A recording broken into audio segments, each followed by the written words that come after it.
Video number 1, let's get it done. Okay, so let's get to the nitty-gritty, the cornerstone. What is self-concept? How do you contextualize it in actual digestible terms? Self-concept is your brain's conclusion of why you've experienced the reality you experience. Self-concept is curated based off of the brain's evidence of what you've been able to create in this life and what you have experienced in this life.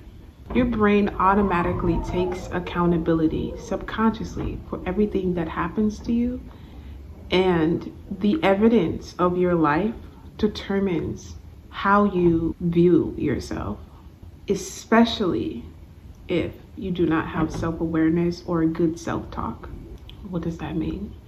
For example, if you grew up in poverty and your parents didn't have much money, if your father harmed you or your siblings, or you went to school and people chose to bully you, or as you grew older, you found yourself in relationships that broke your spirit, or you find yourself having a difficult time managing your emotions.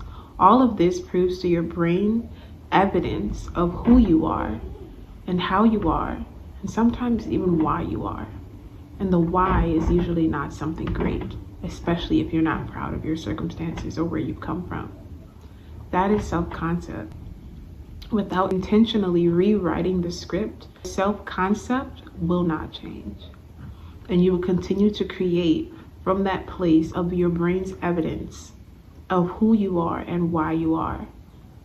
So, in order to get to a true, intentional, productive place of self-sovereignty, ruling and leading and governing yourself from a place of security and agency or capability, we have to look inward.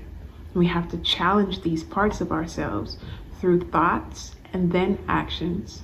And that is what I'm here to help you do. That is what I'm here to do myself and prove to you that you can do it too. I'm starting from the ground up to show you that it can be done with nothing, seemingly nothing.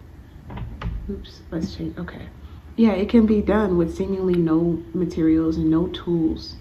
People who think they need money and people who think they need more opportunities or different location, you can do it now. You just need a little bit of inspiration and proof of concept. Cornerstone number 2. What does self-concept impact in your life? Why is it important? How does it show up? How does it manifest? Whether good or bad. One of the most important areas, I believe, self-concept impacts is your imagination. Everything that you ever create comes from that place. Your ability to imagine is what determines where you go. Your plans. There's always plans. Let's be clear. Whether you're self-aware enough or disciplined enough or have enough capacity to do so, you always have a plan. It might not be conscious to you, but the plan exists. And the plan is usually the program.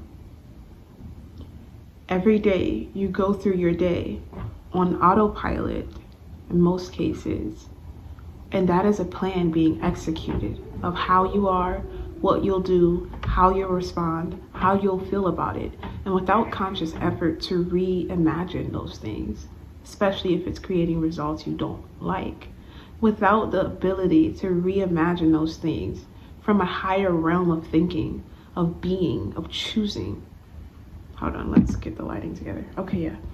From a higher realm of thinking, being, and choosing, your self-concept immensely impacts your ability to reimagine something. We're not even talking about like imagining your dreams. We're talking about imagining yourself capable of making small changes and sustaining them. So your imagination dictates everything you do in this life. It dictates how you see your day being able to be lived, how you see connecting with people being able to be achieved, how you see money-making opportunities, how you see your ability to love and grow, your will to move forward in life. So if your self-concept is coming from a place of low vibration, your plan and your program will create that. And you'll be worsening your self-concept over time and feeling frustrated with the world, but subconsciously you're growing more and more frustrated with yourself. So the loop doesn't end until you stop it. Nothing changes if nothing changes.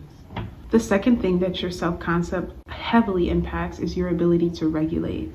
In order to be able to think clearly, your emotions have to be in a manageable state. You can't be outside of your window of tolerance and create master plans. Let's imagine that you are stuck under a rock and your self-concept is that you have low capability of achieving hard things, that you're not reliable long-term, or that you're not capable of withstanding challenges that you're not used to. If you have a self-concept that you're not capable, your ability to regulate your emotions enough to curate an escape plan is significantly reduced. And now imagine if your self-concept was something that was intentionally curated, where you've proven to yourself that you can withstand challenging things and that it has been hard in the past to do so, but you managed to get it done, and that you managed to get it done over and over again. And the truth is, if you're still here watching this, your success rate of surviving hard stuff is 100%. If your self-concept is one that feels like you have the power to change your situation, even if it might not feel like it, your ability to regulate your emotions will be that much more substantial because you see yourself as capable, which means your emotions of doubt and just feeling incapable and hopeless, they won't be overpowering your capacity to think. Number 3, self-concept immensely impacts the way that you parent. And I might argue that this one is runner-up with number 1, because the way that you parent determines the next line of people, the next consciousness that create. So the way that you parent can be done from a place of empowerment, which then teaches empowerment. It teaches the same self-concept that you have, or at least it gives you your child a really good opportunity to grasp onto that. If my self-concept is feeling incapable of handling challenging things, or feeling like I am constantly failing or behind, I will parent my child who is having a difficult time from that place of feeling like I can't control this. And what do we do when we feel like we can't control things? Usually we grapple. We have multiple responses for feeling lack of control, and usually they can be sometimes aggressive or toxic or harmful, and it doesn't actually give you control. Oftentimes it makes the situation worse. So you're teaching those poor regulation skills through the way that you discipline. So yeah, parenting is significantly impacted by your self-concept, your willpower. Just like with the rock analogy, your willpower to keep going and to fight and to process and imagine solutions and to get up and to execute those solutions is heavily determined by your self-concept. And last thing, your relationship with the Creator, with the Most High. Your relationship with being alive is synonymous with your relationship with the Creator, because to be alive is to hold that conscious awareness of reality, which is something that I don't think I'll ever get used to. What it means to be aware, alive, and conscious. Like, what is this place? Like, be for real. What is this place? And so with something so heavy and immense, such as living in reality, your ability to connect to that void within yourself, the all, the way you view and perceive the all, reality, life itself, the Most High, whatever label connects with you the best. Your ability to perceive that is completely or heavily influenced by the way you perceive yourself. Let me give you something tangible to hold on to.